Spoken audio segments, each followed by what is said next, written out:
एक दुकान पे नहीं, कई दुकानों पे लगे हुए हैं, उनको विवेचक देखेगा और जो भी मलबा करने में होंगे, जिसने भी फायर किया होगा, जिसने ईंट पत्थर चलाई होगी, उसके विरुद्ध वो कार्रवाई करेगी। इसका महाराजगंज की घटना से कोई लेना देना नहीं। और जहां बार बार भाजपा का जिक्र आता है, हमारे ख्याल से भाजपा का इसमें कोई नहीं है। बाद में जानकारी मिली कि अर्पित श्रीवास्तव भाजपा के भारतीय जनता युवा मोर्चा के नगर अध्यक्ष हैं। इसके अतिरिक्त भाजपा का मेरे विचार से कोई इसमें है नहीं। और उपद्रवी लोग थे, ज्यादातर लोग नशे में थे और सब लोग ये कह रहे थे कि ये हमारा भाई है।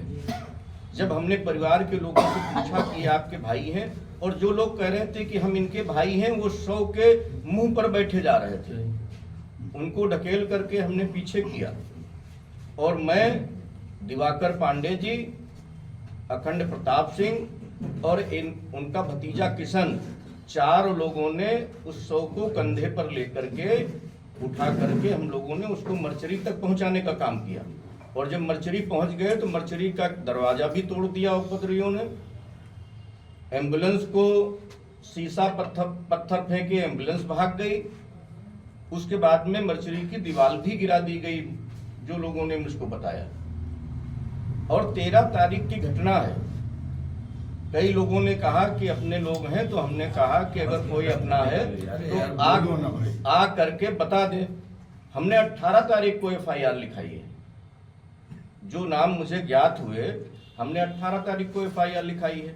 और इसमें कहां से ये बात आ गई, अखिलेश जी हो या कोई अन्य नेता कह रहा हो कि भारतीय जनता पार्टी ने दंगा कराया, और भारतीय जनता पार्टी के नाम ही भारतीय जनता पार्टी के विधायक ने लिखा दिया। तो स्पष्ट रूप से परिलक्षित होता है कि ये अकारण एक मां के बेटे को, एक पत्नी के पति को, जिसकी हत्या हो गई थी, उसको सड़क पर रख करके एक राजनीतिक रूप दिया जा रहा था, राजनीतिक रंग दिया जा रहा था, लोगों को भड़काया जा रहा था। और उस भड़काने को रोकने के लिए और उसको सुरक्षित उठा करके हमने, और जिलाधिकारी और सिटी मजिस्ट्रेट, DIG, कमिश्नर, सारे लोग मौजूद थे। उन लोगों के साथ में जा करके अगर हमने मर्चरी में रखाने का काम किया है, अगर इसको दंगा कहते हैं अखिलेश यादव जी, तो इसका कोई जवाब नहीं था। वजीरगंज में तो PIL या हाईकोर्ट में रिट तो एक मुस्लिम संप्रदाय के व्यक्ति ने ही किया था, और अपनी रिट को वापस भी ले लिया उसने।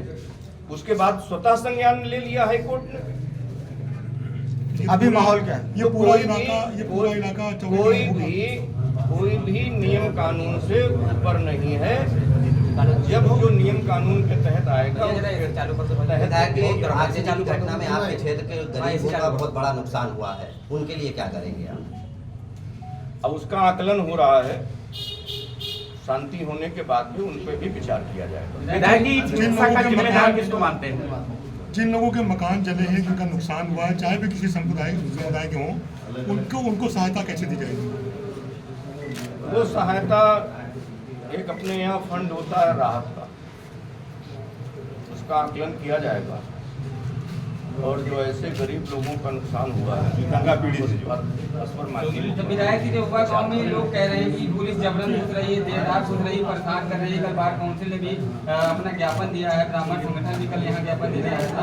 इस पे क्या कहना है? लोगों को फटी परेशान किया जा रहा है या कार्रवाई हो रही है? सारे संगठन अपना अपना काम कर रहे हैं और हमारी सरकार अपना काम कर रही है।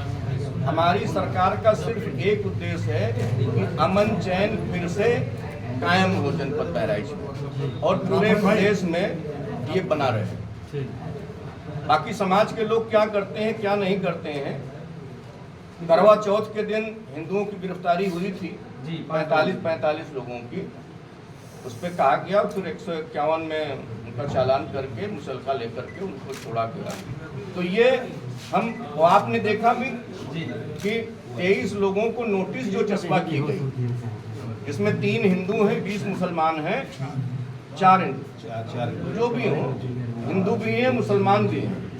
और आपकी जुमे की नमाज थी, इसलिए शुक्रवार को नोटिस नहीं चस्पा की गई, शनिवार को नमाज के बाद में नोटिस चस्पा की गई। 17 तारीख को, 18 को फ्राइडे की शाम को हाँ चस्पा की गई। तो इसका सबका ख्याल रखा जाता है। सब लोग इस देश के रहने वाले हैं, चाहे हिंदू हो चाहे मुसलमान हो।